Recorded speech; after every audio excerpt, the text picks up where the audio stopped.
Monsieur Vaillant, bienvenue à Place Grenette.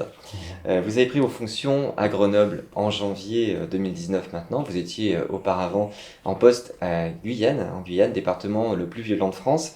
Près de 6 ans après, quel regard portez-vous sur la situation à Grenoble dans le domaine de la sécurité et du trafic? La situation à Grenoble est toujours préoccupante. C'est une grosse ville avec beaucoup d'activités judiciaires, beaucoup de délinquance, mais c'est encore sans comparaison avec la Guyane, puisque vous en parlez. Donc en Guyane, grosso modo, il y a 40 à 50 meurtres par an pour 300 000 habitants.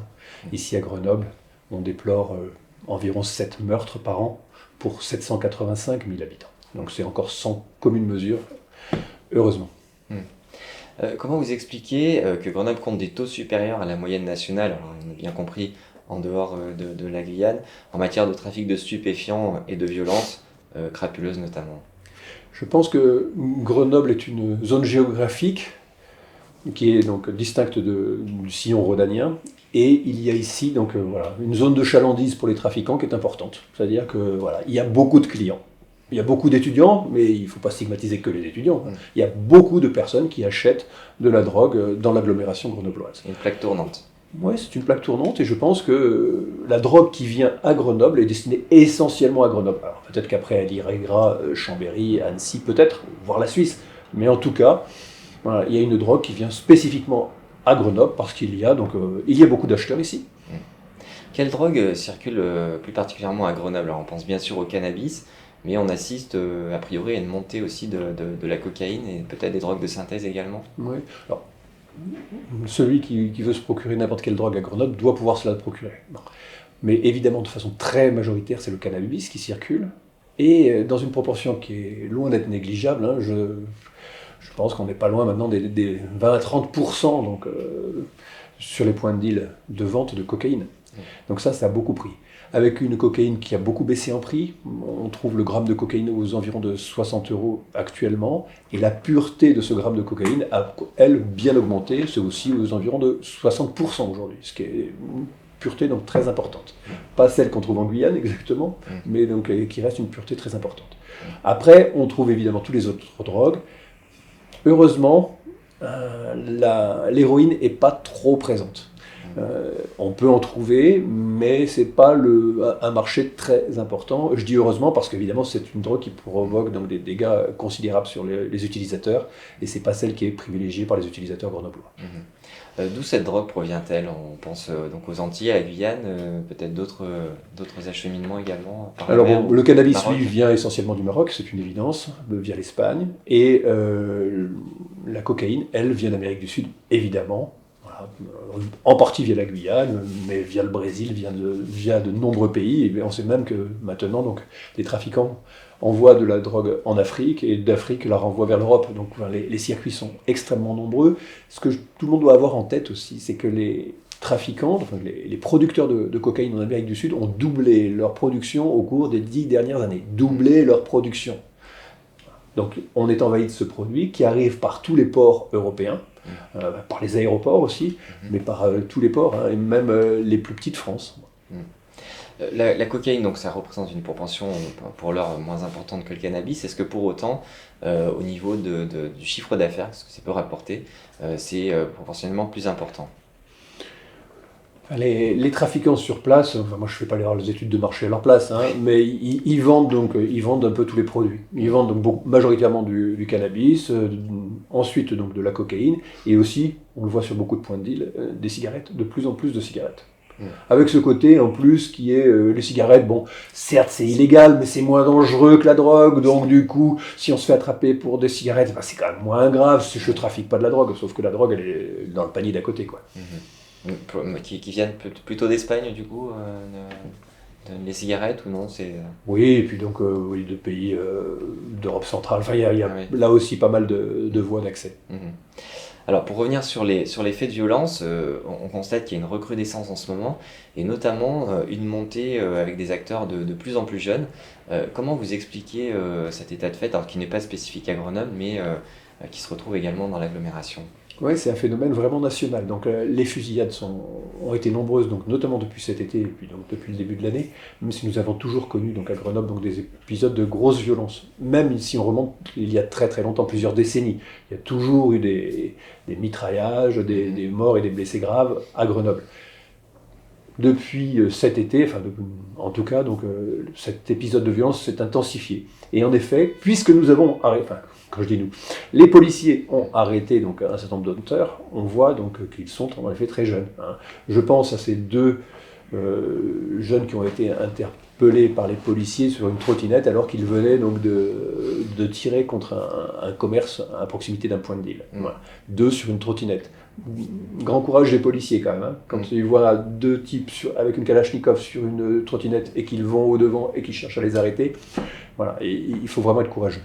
Donc ils les ont interceptés, et donc on a vu donc, deux très jeunes qui disent mais bien sûr j'avais pas envie de tuer, non, mais c'était pas du tout dans notre idée, nous on était là, voilà, et on sait ce qu'on fait.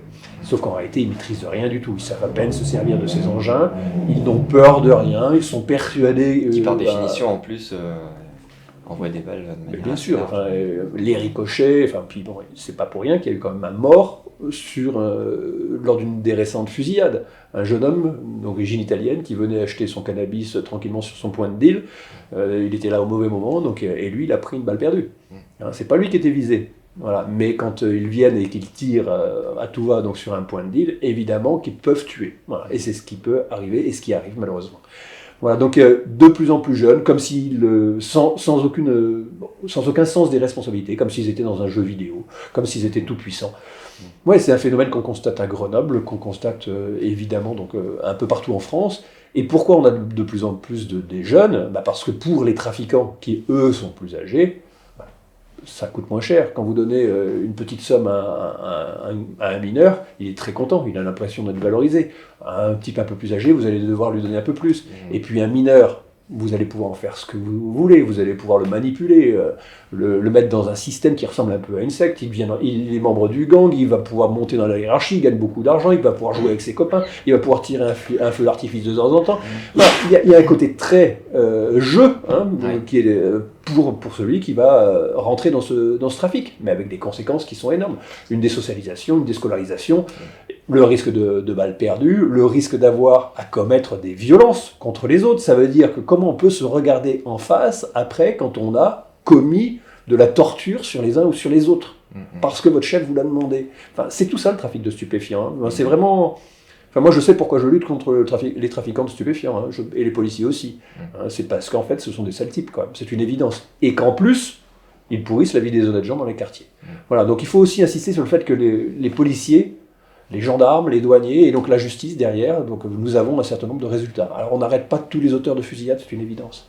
Mais on arrête un grand nombre, on en juge régulièrement, toutes les semaines au tribunal, donc des trafiquants, ce qu'on appelle le vendeur du jour, voilà, les petites mains du trafic, mais voilà, qui y participent activement. On a aussi des enquêtes au long cours qui nous permettent d'interpeller le haut du panier. Ça a été le cas donc, des trafiquants du point de deal de l'Alma. C'était quand même un gros point de deal grenoblois. Écoutez, les principaux responsables de ce point de deal sont actuellement en prison, ce qui est quand même pas mal. À Pontcharrat, dernièrement, en zone gendarmerie, c'est tout un point de deal aussi qui a été donc, démantelé. Donc nous avons un certain nombre de succès. Les policiers ont d'abord un nombre de succès parce qu'il faut interpeller les gens, il faut mener des enquêtes et interpeller les auteurs, c'est pas facile. On a interpellé plusieurs possesseurs d'armes à feu, des Kalachnikov, mais aussi donc, des pistolets 9 mm. Au cours des derniers mois, j'ai le souvenir donc, d'environ 6 personnes qui sont parties en prison pour des possessions d'armes, devant le Carrare, à Auch, etc., etc. Est-ce que pour autant vous n'avez pas le sentiment d'écoper à la petite cuillère et de ne pas parvenir peut-être à toucher le haut du spectre ? Alors on pense bien sûr aux têtes de réseau les plus élevées qui résident souvent à l'étranger. Est-ce que vous arrivez finalement à les toucher ? Est-ce que vous ne dites pas que quand vous arrêtez des jeunes, alors on va dire jeunes, parce qu'ils ne sont pas très âgés, mais finalement qui vont être remplacés très rapidement et que c'est un petit peu vain ? Alors, heureusement que je ne me dis pas ça, parce que sinon, dans ces cas-là, autant aller se recoucher, ce qui n'est pas du tout mon idée.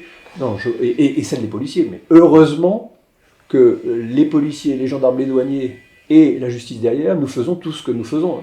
Et vraiment, donc, nous nous faisons donc des efforts en permanence, nous agissons en permanence, et de plus en plus avec l'aide donc des élus locaux. Je pense notamment à la maire d'Échirolles, qui nous a aidé donc, à travailler sur le CARA. Je pense aussi donc, au travail que nous menons à Saint-Martin-d'Air avec la mairie de Saint-Martin-d'Air, donc dans le cadre d'un groupe local de traitement de la délinquance. Voilà. Tous ensemble, on a des résultats. Et si on ne faisait pas tout ce qu'on fait, si on n'y déployait pas autant d'énergie, imaginons tous ensemble ce que serait la situation grenobloise. Elle serait évidemment pire. Donc, moi, je refuse les messages de découragement. Les policiers, les gendarmes, ici à Grenoble, vont partout. Il n'y a pas un quartier où ils ne mettent pas les pieds. Alors, évidemment, quand ils vont dans un quartier un peu plus sensible qu'un autre, ils s'équipent. Ils y vont à 2 voitures, ils y vont avec suffisamment d'armes et de personnel, évidemment. Mais ils le vont partout. Il n'y a pas d'endroit où ils se disent « Non, là, on n'y va pas, c'est trop dangereux. » Heureusement. Voilà, donc il y a une vraie action des policiers, des gendarmes, des douaniers et de la justice. Évidemment qu'il faudrait faire plus. Moi, je pense que la lutte contre les trafiquants de stupéfiants, c'est une lutte qu'on doit mener tous azimuts. Contre le haut du spectre, on s'y efforce. C'est pas le plus facile, évidemment, mais on s'y efforce. Je vous ai donné donc, des exemples donc, de succès lors d'une procédure donc, sur l'ALMA. On a incarcéré aussi donc, des personnes du haut du spectre du trafic de Saint-Bruno il y a quelques semaines à peine à Grenoble. On a démantelé un trafic du haut du spectre à Pontcharrat, même si c'est un trafic moins important, un peu plus provincial par rapport à Grenoble peut-être, mais enfin qui générait quand même aussi pas mal d'argent. D'ailleurs, on a saisi des biens, on a saisi donc, de l'argent. Donc on a cette lutte, et cette lutte, elle doit être tous azimuts. Les gros, les petits, et les consommateurs aussi, parce que moi je considère qu'ils sont absolument responsables de la situation et que c'est trop facile de dire non, c'est pas de ma faute, c'est la faute des autres, moi je suis pas responsable des fusillades. Non, quand on va acheter de la cocaïne, quand on va acheter du cannabis sur un point de deal, voilà, on alimente ces trafics et on permet de payer donc, les choufs, les vendeurs et ceux qui vont aller torturer donc, un type parce qu'il aura perdu une cargaison de stupéfiants à cause de la police. Voilà. Et donc l'action de la police, de la gendarmerie, de la justice fragilise aussi ces réseaux. Mais il y a tellement d'argent. Un point de deal, je le dis régulièrement, donc un point de deal, c'est grosso modo un petit point de deal, enfin un moyen point de deal, c'est 10 000 euros de chiffre d'affaires jour. Un point de deal qui marche bien, c'est de l'ordre de 30-35 000 euros jour. Donc si vous multipliez ça par 365, vous êtes entre 3 et 11 millions d'euros par an. Ce sont des sommes folles. Évidemment, vous ne payez pas d'impôts là-dessus. Voilà. Donc vous pouvez distribuer votre argent à qui vous voulez, et notamment à des minots qui n'ont pas grand-chose dans la tête et qui ont l'impression de jouer et d'être dans la cour des grands parce que des grands leur ont fait confiance en les payant pour faire du trafic de stupéfiants. Donc c'est une situation qu'on ne peut pas tolérer. Voilà. C'est une situation contre laquelle donc, voilà, tout le monde agit, et puis enfin, il est hors de question de baisser les bras, hors de question. Alors justement, vous avez mis une pression accrue sur les points de deal notamment, qui sont passés de 26 à 19 en un an, et le nombre de trafiquants mis en cause qui a été en hausse également, 554 en 2024 contre 328 un an auparavant. Paradoxalement, en même temps, cette pression accrue, elle peut générer des tensions en hausse avec la volonté de concurrents notamment de s'emparer de points de deal, et donc on assiste peut-être à une dégradation de la situation. Quels moyens vous pouvez mettre pour lutter contre ça Votre analyse est juste. Quand on analyse la guerre des gangs à laquelle on assiste actuellement donc, dans Grenoble, quelles sont les raisons donc, de cette guerre des gangs? Moi j'en vois 2 principales. La raison majeure, c'est d'abord que c'est extrêmement rémunérateur. On vient d'en parler. Et c'est tellement rémunérateur que ça donne envie de prendre la place, quoi. Et de se mettre les 11 millions d'euros dans la poche plutôt que de les laisser à d'autres. Donc ça, c'est extrêmement motivant. Une deuxième raison donc, de la guerre des gangs, c'est en effet l'action donc, de la police, de la gendarmerie et de la justice qui fragilise un certain nombre de réseaux. L'exemple le plus flagrant, c'est l'ALMA dernièrement, puisque c'est un exemple relativement récent encore. Ouais. Ils sont condamnés en octobre 2023 à des peines allant jusqu'à 8 ans de prison pour certains. Donc ils vont en prison. On sait qu'en prison, on peut continuer à trafiquer, parce qu'il y a des téléphones portables et qu'on n'a pas de système en France qui nous permette de lutter suffisamment efficacement contre ces téléphones portables en prison. Donc certains continuent leur trafic de la prison. Néanmoins, quand ils le continuent de la prison, c'est quand même moins facile que d'être dehors et puis de gérer ses affaires en toute liberté. Donc on a fragilisé, avec ces incarcérations, les dirigeants de l'ALMA.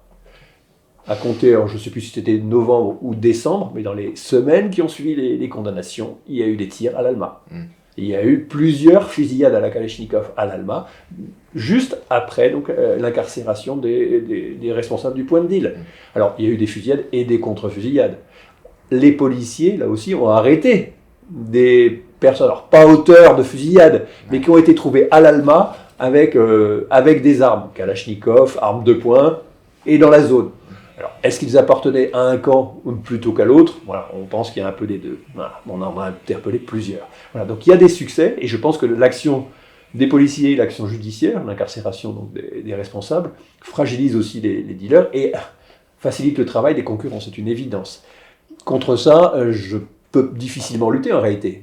Ça veut dire que pour éviter des balles perdues ou des fusillades, je dois arrêter d'arrêter les principaux auteurs, c'est pas possible. En revanche, donc, ce qui est évident, c'est que ça suffira pas à les arrêter de toute façon parce qu'il y a tellement d'argent à se faire qu'ils vont vouloir prendre la place. Voilà. Donc après, à un moment donné, voilà, ce jeu est en train de se jouer actuellement donc à Grenoble, ce qui fait qu'on est dans cette situation de tension. À un moment donné, ça va sans doute se stabiliser, mais donc notre travail donc, de police et de justice, c'est de continuer à s'attaquer donc à ces auteurs, à les fragiliser et à faire que pour eux ce trafic devient risqué. Pour eux, pour les petites mains, et également pour les consommateurs, parce que donc là aussi on multiplie les actions donc, de verbalisation des consommateurs. Alors une commission d'enquête du Sénat sortie en mai dernier met en avant l'emprise du narcotrafic sur les policiers, des élus et dans une moindre mesure la justice, alors en particulier à Marseille bien évidemment, mais également avec l'administration pénitentiaire. Est-ce que ça ne risque pas de compliquer sérieusement la lutte contre le narcotrafic, a fortiori alors que le rapport d'enquête pointe des moyens insuffisants et également un manque de coordination entre les différents services? Alors d'abord sur le manque de coordination, déjà à Grenoble, ça, on l'a pas. C'est d'ailleurs donc vraiment donc spécifique. Mais c'est un cas très spécifique, mais c'est une volonté forte du procureur que j'étais quand je suis arrivé il y a 6 ans, donc de travailler avec tout le monde en coordination. Voilà. Et donc on a mis en place ce qu'on appelle le plan STUP contre les trafiquants, et un des 4 axes de ce plan, c'est la coordination. Donc on travaille main dans la main avec le préfet, le directeur de la police, le commandant du groupement de gendarmerie, et ça change la donne. C'est-à-dire que si chacun joue dans son couloir sans parler trop aux autres, on ne peut pas être efficace. Donc ça, et on joue, je vous le disais, façon de parler, on travaille plutôt donc beaucoup aussi avec les élus. Alors vous me posiez la question... j'ai oublié d'ailleurs la question, rappelez-moi. Donc sur la commission d'enquête du Sénat et l'emprise du narcotrafic. Donc ça c'est un phénomène préoccupant en effet. Donc nous avons eu quelques cas donc de personnel pénitentiaire il y a quelques années, donc qui étaient soupçonnés donc d'avoir été corrompus par des trafiquants de stupéfiants pour amener soit de la drogue en prison, soit des téléphones. Voilà. Donc on sait que ça existe. Ce qui est préoccupant, mais nous n'avons pas eu à le déplorer donc encore à Grenoble, et j'espère que nous ne le déplorerons jamais, c'est donc que des personnels du tribunal soient payés pour donner des informations aux trafiquants sur nos enquêtes en cours. Voilà. On sait que c'est arrivé, et c'est très nouveau que c'est arrivé donc, dans certains coins de France. Mais c'est un phénomène très nouveau, donc c'est en effet un phénomène préoccupant. Voilà, et donc on essaie d'être très vigilant, bien sûr. Est-ce que vous avez pris des mesures ou est-ce que vous pensez à des solutions pour éviter ce genre de fait en prévention, justement? Oui, c'est un rappel déjà donc, des règles de base chez nous. Donc les fichiers, parce qu'on manipule énormément de fichiers. Donc, les fichiers qui nous permettent de savoir où en sont les enquêtes, où en est la situation de X et Y, ne sont manipulés que parce qu'on en a un besoin judiciaire dans le cadre de son travail.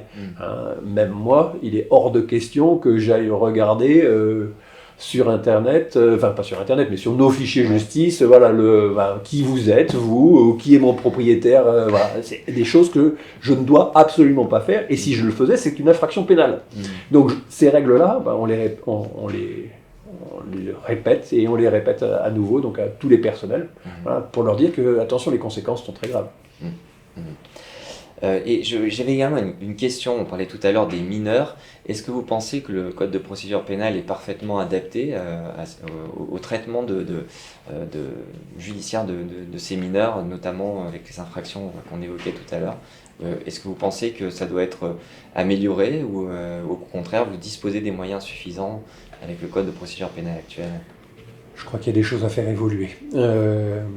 Donc, il est une évidence pour le vieux magistrat que je suis que donc, un mineur doit être pris en charge donc, de façon particulière parce qu'on ne peut pas, dans une société démocratique comme la nôtre, complètement désespérer des plus jeunes. Voilà. Et ces plus jeunes, il faut qu'on s'en occupe, qu'on y mette des moyens éducatifs pour essayer donc, de les sortir donc, du système de la délinquance. Mais c'est pas facile. Hein. On l'a vu avec ce gamin de 15 ans qui a pris une balle dans la tête dans le quartier Hoche. C'était un trafiquant de stupéfiants connu, donc suivi par la justice, suivi par des éducateurs de la protection judiciaire de la jeunesse. Il était même placé dans un foyer éducatif. Donc le maximum était fait pour le sortir de son quartier, de ses fréquentations, avec un gros travail éducatif. Il ne faut vraiment pas en douter. Les personnes qui travaillent dans ce domaine sont extrêmement motivées, compétentes et font le max. Néanmoins, à un moment donné, si vous avez quelqu'un en face qui vous oppose sa volonté, je ne ferai pas, je ne rentrerai pas. Oui, et puis l'adolescence et la liberté humaine qui est de dire je ne veux pas, je ne veux pas rentrer dans votre système, je ne veux pas retourner à l'école, je ne veux pas. Voilà. Et à un moment donné, ce gamin, il est sorti de son foyer, il a fugué de son foyer, il s'est rendu donc sur le quartier Hoche et il s'est fait tuer donc d'une balle dans la tête. Voilà. Néanmoins, un gros travail avait été fait pour essayer de le sortir. Bref, donc ce que je dis, c'est qu'il faut continuer donc un fort travail éducatif sur les mineurs, il n'y a aucun doute. Néanmoins, je pense qu'il faut donc prévoir maintenant des règles plus sévères pour que, quand ils violent donc un certain nombre de règles judiciaires, on puisse plus facilement les placer en détention quand il le faut, parce que la détention, c'est même un moyen, c'est l'exemple que je viens de donner, c'est même un moyen de les protéger. C'est catastrophique d'arriver à dire ça, mais c'est quand même une réalité. Voilà. Donc je pense qu'on a besoin donc, de règles plus sévères actuellement pour les mineurs, mais également donc, pour les majeurs. Il y a des règles qui sont prônées par le rapport, vraiment un très bon rapport du Sénat sur le narcotrafic. Voilà, il faut renforcer des coopérations locales, c'est une évidence. Je vous dis qu'à Grenoble, ça on le fait. Des coopérations internationales en les rendant plus faciles. Il faut aussi faciliter le travail des enquêteurs et faire que toutes les nouvelles techniques que nous employons pour lutter contre les trafiquants, elles ne soient pas connues ou qu'elles soient connues très tardivement par les trafiquants eux-mêmes. Or actuellement, donc, notre système de procédure contradictoire fait que dès qu'on utilise une technique, on doit l'indiquer dans le dossier et donc les avocats et leurs clients donc, ont connaissance de tout ce qu'on a mis en place pour les arrêter. À un moment donné, donc, la Commission sur le narcotrafic prône ce qu'on appelle un coffre-fort, voilà, dans lequel on mettrait des actes de procédure qui ne seraient pas soumis au contradictoire. Voilà, c'est une façon de réfléchir un petit peu différente pour nous les magistrats, parce qu'on est très attachés à ce principe du contradictoire, mais à un moment donné, si on veut lutter contre les plus gros trafiquants, c'est pas en se mettant les mains dans le dos et des sacs de cailloux sur les épaules. Il faut que notre travail soit facilité. Bruno Retailleau a récemment parlé, le ministre de l'Intérieur a récemment parlé de lutte contre la mexicanisation de la France. Alors bien évidemment, on est forcément un peu dans la communication et avec des mesures qui sont annoncées, qui d'aucuns trouvent déjà insuffisantes. Qu'est-ce que vous en pensez? Qu'est-ce que ça vous évoque? Et est-ce que vous pensez que ça va dans le bon sens? Moi, je pense qu'il faut lutter contre tous azimuts contre ces trafiquants. Et qu'on nous parle d'une éventuelle légalisation donc, du cannabis, dont acte, moi, si les lois changent, j'appliquerai les lois qui sont celles de la République. Il restera quand même ce problème de la cocaïne. La production a doublé en 10 ans. Voilà. Et on ne peut pas laisser les gens prendre de la cocaïne, c'est extrêmement dangereux. Et ceux qui en prennent, à un moment donné, ont un mal fou à s'arrêter, y compris d'ailleurs certains nombres de consommateurs de cannabis que je vois régulièrement donc, aux audiences, avec lesquels je discute régulièrement aux audiences, notamment aux audiences de plaidés coupables, où il y a un dialogue qui se fait plus facilement dans un bureau. Certains me disent, moi j'ai un mal fou à m'arrêter. Alors certes, nous on les aide, on les envoie vers des addictologues, on essaye donc de leur tendre des perches pour qu'ils arrêtent, certains y arrivent, mais pour certains c'est extrêmement compliqué. Donc je pense qu'il faut continuer à lutter contre les trafiquants, oui, rappeler que l'usage des drogues, c'est quand même vraiment donc un danger pour la population et pour les individus, et développer un certain nombre d'actions. Voilà, et que dans ce domaine de la lutte contre les trafiquants de stupéfiants, il y a encore des choses à faire. J'ai parlé de simplification législative, j'ai parlé du coffre-fort. Moi, je pense que le système qu'on a inventé à Grenoble, hein, celui donc de notre dispositif mis en place avec la caisse d'allocation familiale, c'est quelque chose qui pourrait être étendu au territoire national. L'idée, c'est qu'un trafiquant donc, qui a gagné de l'argent avec son trafic, ces gains, il faut les intégrer dans les revenus à prendre en compte pour lui calculer ses allocations familiales, pour lui calculer ses allocations logement et son RSA. Parce qu'il y en a quand même qui gagnent sur les deux tableaux. Hein. J'ai le RSA plus le bénéfice du trafic de stupes. C'est quand même... Enfin, ça ne doit pas être. Ouais, je comprends. Alors, le magazine Envoyé spécial a récemment révélé l'existence d'une dépêche interministérielle, donc en date du 31 mai 2021, visant, je cite, à apurer les stocks de procédures non traitées dans les services de police ou de gendarmerie. Alors, pour parler plus clairement, c'est classer toutes les affaires n'ayant fait l'objet d'aucune investigation depuis au moins un an, indépendamment des éléments recueillis dans ces dossiers. Alors, est-ce que c'est le cas à Grenoble? Quel type de dossiers sont concernés si c'est le cas? Et qu'est-ce que ça vous évoque? Comment vous avez pu gérer cette directive, cette dépêche interministérielle? Alors, au-delà de la dépêche, ce qui est important, c'est le problème de fond. Le problème de fond, c'est que les commissariats, et beaucoup plus les commissariats que les gendarmeries, croulent sous le nombre de plaintes et qu'ils n'arrivent pas à tout traiter. Et ça, c'est un souci majeur. Si on ne rentre pas dans le détail des chiffres, grosso modo, donc, le commissariat de police de Grenoble a en stock 2 fois plus de procédures qu'il devrait en avoir.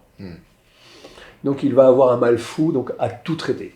Donc ce qui est important d'abord, c'est de faire le tri entre l'important et ce qui l'est moins. Voilà. Ce qui est évidemment important... le prioritaire. Oui, le prioritaire. Donc il faut dégager des priorités. Ces priorités sont dégagées par le directeur de la police nationale donc, de l'Isère et par le procureur que je suis. Donc c'est évidemment toutes les atteintes aux personnes, toutes les atteintes intrafamiliales, contre les femmes victimes essentiellement et les enfants. Donc ça, c'est la priorité des priorités.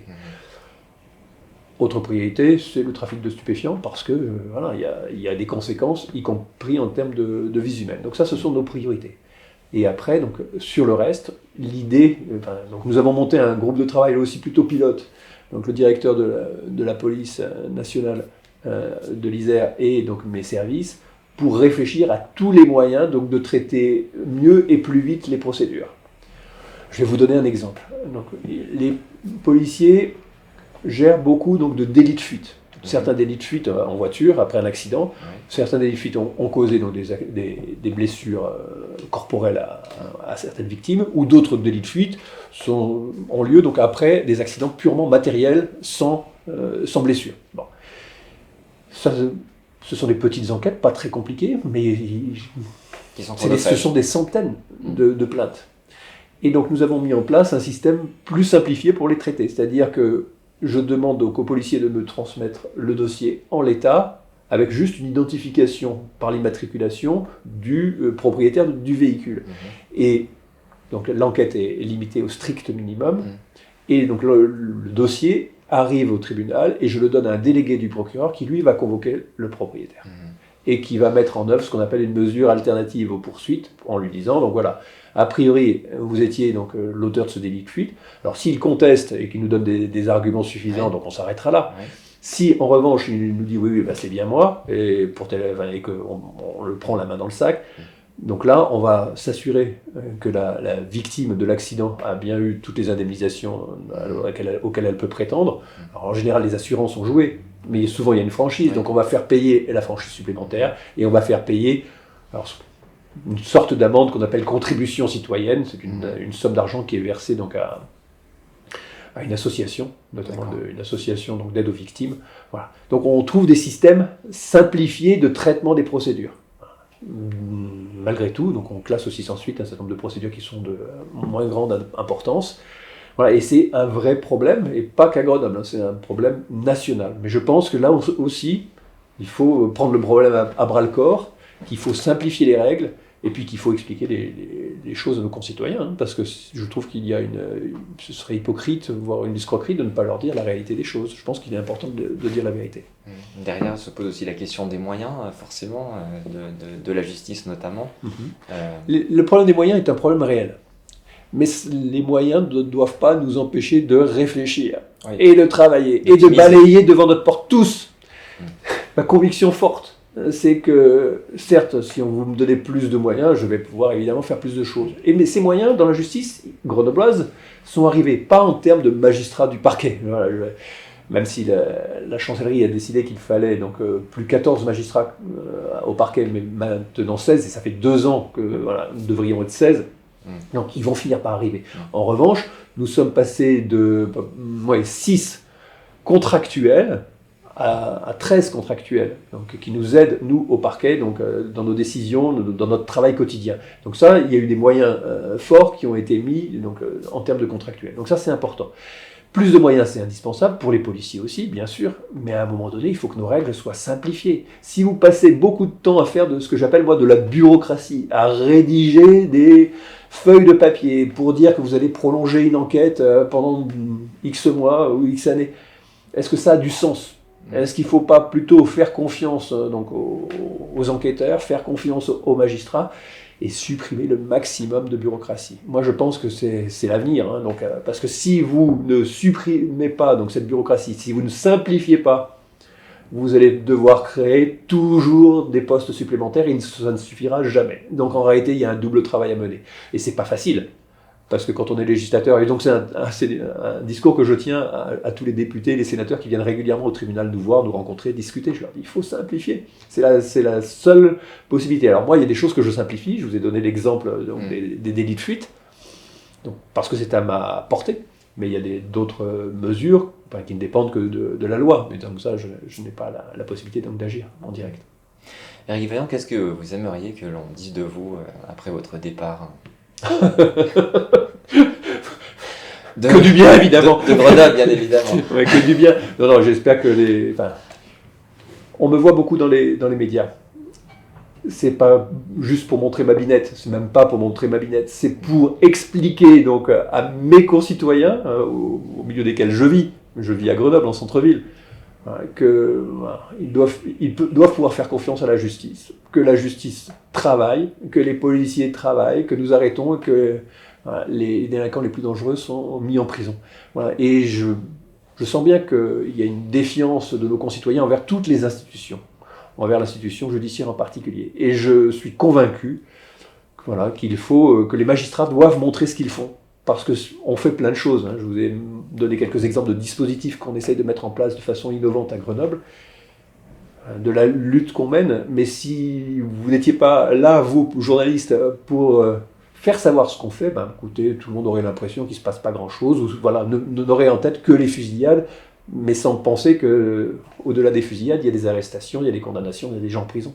Voilà, donc je pense que, j'espère que les Grenoblois conserveront dans l'idée que j'ai pu faire le job, pas tout seul, avec un grand nombre de mes collègues et avec les policiers et gendarmes. Très bien. Merci Éric Vaillant. Merci à vous.